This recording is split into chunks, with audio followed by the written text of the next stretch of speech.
नमस्कार साथियों, स्वागत है आप सभी का एक पाठशाला में। यहाँ हम देश दुनिया की महत्वपूर्ण खबरों का विश्लेषण करते हैं, साथ ही उनकी पृष्ठभूमि पर चर्चा भी। तो चलिए बिना समय बिताए शुरू करते हैं important question based on the current news.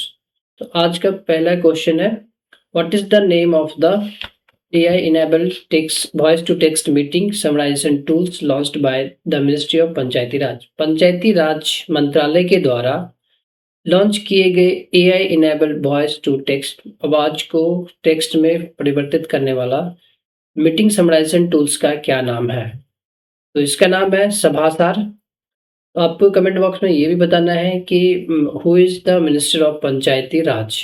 आपको इस सवाल का जवाब वीडियो के अंत में जरूर मिलेगा। नेक्स्ट क्वेश्चन है, the global AI show 2025 2025 is being hosted in which city. किस शहर में ग्लोबल AI शो का होस्ट किया जा रहा है? तो इसका जवाब है आपका अबू धाबी। अबू धाबी में ग्लोबल AI शो का शुभारंभ हुआ है। यह आपको ये बताना है अबू धाबी किसकी राजधानी है। नेक्स्ट क्वेश्चन है आपका, what is the theme of the global AI show तो 2025। अभी जो अबू धाबी में ग्लोबल AI शो का अनावरण हुआ है उसका थीम क्या है? तो इसका थीम है AI 2031 एक्सेलरेटिंग इंटेलिजेंट फ्यूचर। दो AI 2031 में एक्सेलरेटिंग इंटेलिजेंट फ्यूचर उस ग्लोबल AI शो का थीम है। नेक्स्ट न्यूज़ है आपका गीता महोत्सव से। गीता महोत्सव मनाया गया, अभी ऑर्गेनाइज किया गया है कोलंबो में। तो ये किसके द्वारा ऑर्गेनाइज किया गया है? गीता महोत्सव ऑर्गेनाइज किया गया है स्वामी विवेकानंद कल्चरल सेंटर के द्वारा।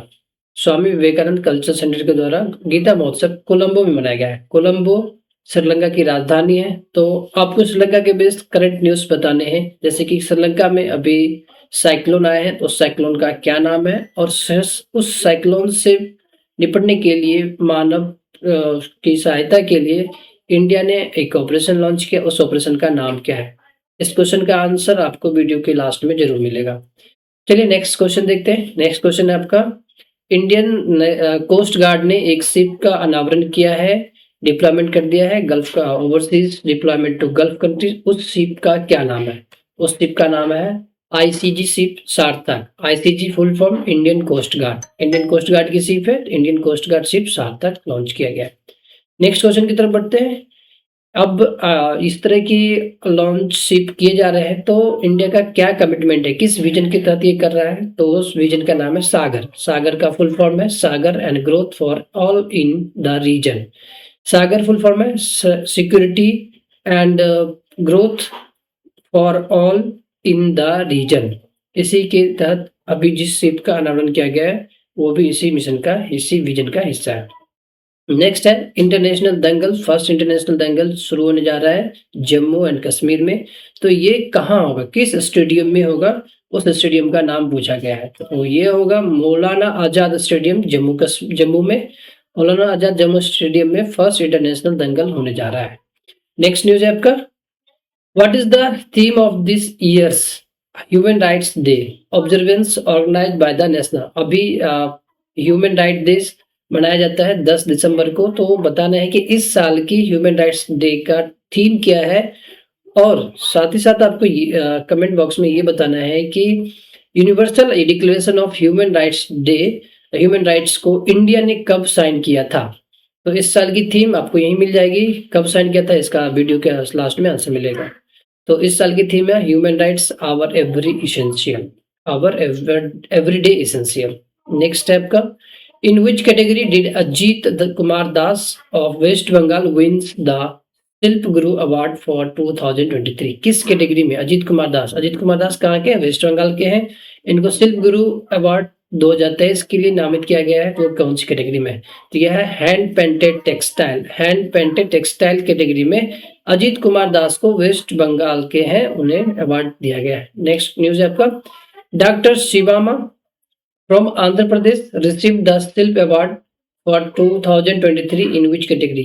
डॉक्टर शिवामा को किस कैटेगरी में शिल्प गुरु अवार्ड दिया गया है?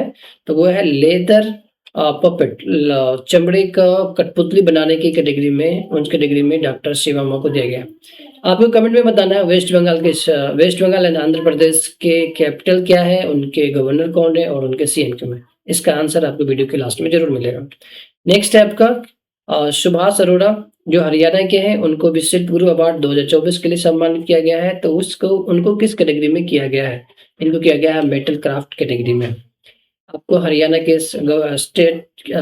कैपिटल, गवर्नर और सीएम भी बताना है। वीडियो के लास्ट में जरूर आंसर मिलेगा। In which category did Mohammad Dilshad जो उत्तर प्रदेश के हैं, उनको भी शिल्प गुरु अवार्ड 2024 के लिए सम्मानित किया गया है।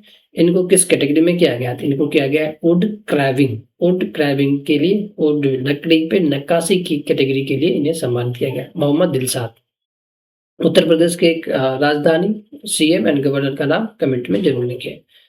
अब है कि यूनियन मिनिस्टर ने ऑर्गेनाइज किया है सारस आजीविका फूड फेस्टिवल किस मिनिस्ट्री के द्वारा ऑर्गेनाइज किया गया है? तो यह है union ministry of rural development के द्वारा सारस आजीविका फूड फेस्टिवल ऑर्गेनाइज किया गया है। आपको कमेंट में बताना है कि union ministry of rural development का मंत्री कौन है अभी। नेक्स्ट है पर सारस आजीविका जो ऑर्गेनाइज किया गया है उसका विजन क्या है, गवर्नमेंट की किस विजन के द्वारा ये मनाया जाता है? तो इसके है दीनदयाल अंत्योदय योजना नेशनल रूरल लाइवलीहुड मिशन के तहत ये मनाया जाता है। दीनदयाल अंत्योदय योजना नेशनल रूरल लाइवलीहुड मिशन के तहत सारस आजीविका फूड फेस्टिवल मनाया जाता है। नेक्स्ट है न्यूज आपका एक्सरसाइज इंडिया और नेपाल की आर्मीज के बीच हुई है और ये कहाँ हुई थी? ये उत्तराखंड में हुई थी। उस एक्सरसाइज का नाम क्या है? उस एक्सरसाइज का नाम है एक्सरसाइज सूर्य किरण 19 क्यों? क्योंकि ये 19वां संस्करण है इंडिया और नेपाल के आर्मी के बीच की एक्सरसाइज का। ये कहाँ हुआ है? उत्तराखंड में हुआ है। आपको कमेंट में उत्तराखंड की राजधानी, उनके सीएम, गवर्नर के नाम बताने हैं। वीडियो के लास्ट में इसका आंसर भी आपको मिलेगा। नेक्स्ट है आपका ये जो 19th सेशन एक्सरसाइज हुआ है, तो ये किसके आधारित है, किस तरह के कॉम्बैट के लिए इस पे एक्सरसाइज की जा रहा है? तो ये है काउंटर टेररिज्म इन्वायरमेंट में कैसे काम करना है उसके बेस पे ये बताया एक्सरसाइज किया जा रहा है। अब ये कि मणिपुर से कुछ किन्हीं को मिला है अवार्ड, नेशनल हैंडीकैप्ड अवार्ड मिला है, तो कितने को मिला है और कितने को मिला है उसका आंसर यही मिलेगा। पर किन किन को मिला है इसका आंसर यदि आप जानते हैं तो कमेंट बॉक्स में लिखिए, अदरवाइज वीडियो के लास्ट में आपको इनके नाम बताए जाएंगे। तो 3 पर्सन है, 3 आर्टिस्ट है, कलाकार हैं जिनको जो मणिपुर के हैं और उन्हें नेशनल हैंडीकैप्ड अवार्ड से सम्मानित किया गया है बाय मिनिस्ट्री ऑफ टेक्सटाइल। आपको मालूम है तो आंसर जरूर कीजिए। नेक्स्ट है union minister CR Patil launch the जल शक्ति हैकाथॉन 2025। अब जल शक्ति हैकाथॉन का अनावरण किया गया है। CR पाटिल जो जल मंत्रालय है के मंत्री हैं और इनके साथ एक पोर्टल का अनावरण किया गया है कि जो पानी का बूस्ट वाटर इनोवेशन, वाटर को जो वेस्ट हो जाता है उसको कैसे संरक्षित किया जाए, कैसे उसको प्यूरिफाई किया जाए, इससे संबंधित ये किया गया है। तो उस पोर्टल का नाम क्या है? उस पोर्टल का नाम है द भारत विन पोर्टल। आपसे पूछा जा सकता है द भारत विन पोर्टल किस मंत्रालय के द्वारा किया गया है? तो ये जल संसाधन के द्वारा किया गया है, जिनके मंत्री CR पाटिल है। नेक्स्ट न्यूज है in which year India will host the global big cat summit.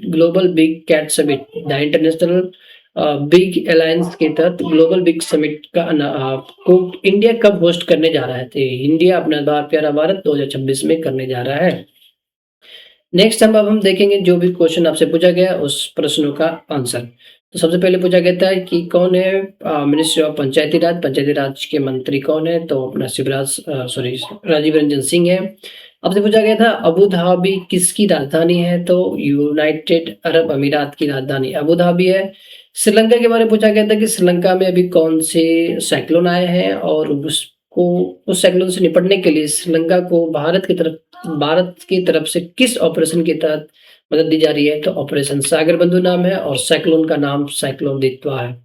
Next news आपसे पूछा गया कि इंडिया ने कब साइन किया डिक्लेरेशन ऑफ ह्यूमन राइट्स? तो ये जिसको आज सेलिब्रेट किया जा रहा है, मतलब 10 दिसंबर को किया गया, पर किस ईयर? तो 1948 में 10 दिसंबर 1948 को इंडिया ने साइन किया था universal declaration of human rights. उसी दिन को याद करके आज हम national human rights day celebrate करते हैं। Who is the ministry of rural development? तो इसका आंसर है शिवराज सिंह चौहान। नेपाल की राजधानी क्या है? काठमांडू। फिर आपसे पूछा गया मणिपुर में 3 कलाकारों को सम्मानित किया गया है उनके मास्टर क्राफ्ट पर्सन को। तो वो कौन-कौन से पर्सन है हैंडीक्राफ्ट अवार्ड के लिए? तो उनका नाम है लेसराम मेमिचा येंगखेम ओंगबी, दूसरा इंदिरा देवी और ए विमोल देवी। ये नाम है उनको, यदि आप बोल पाते हैं तो अच्छी बात है, पर मेरे से सॉरी थोड़ा नाम बोलने में नहीं हो रहा है, इसके लिए क्षमा चाहता हूँ। नेक्स्ट आप चेक कर सकते हैं। सीएम और कैपिटल सीएम एंड गवर्नर के बारे में नेक्स्ट है आपका। आपसे वेस्ट बंगाल का पूछा गया था। वेस्ट बंगाल की राजधानी कोलकाता है। ममता बनर्जी सीएम है। सीवी आनंद बोस उनके गवर्नर है। हरियाणा की राजधानी चंडीगढ़ है। नायब सिंह सैनी उनके अभी सीएम है। गवर्नर बंदरू दत्ताचार्य है। नेक्स्ट उत्तराखंड के बारे में पूछा गया। उत्तराखंड की राजधानी देहरादून है। उत्तराखंड की 2 राजधानी है, 2 कैपिटल्स हैं, एक देहरादून, विंटर में देहरादून, समर में गैरीसैंण है।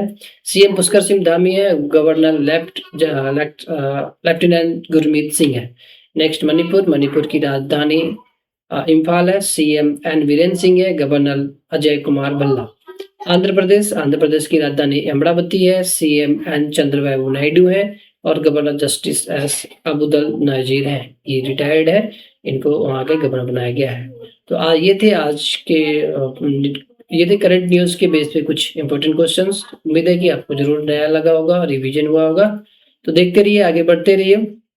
आज के लिए इतना ही, पढ़ते रहिए, आगे बढ़ते रहिए, क्योंकि आज की सीख कल की जीत। देखने के लिए धन्यवाद। फिर हम मिलते हैं अगले वीडियो में नए अपडेट्स, नए सवालों के साथ। तब तक के लिए पढ़ते रहिए, बढ़ते रहिए।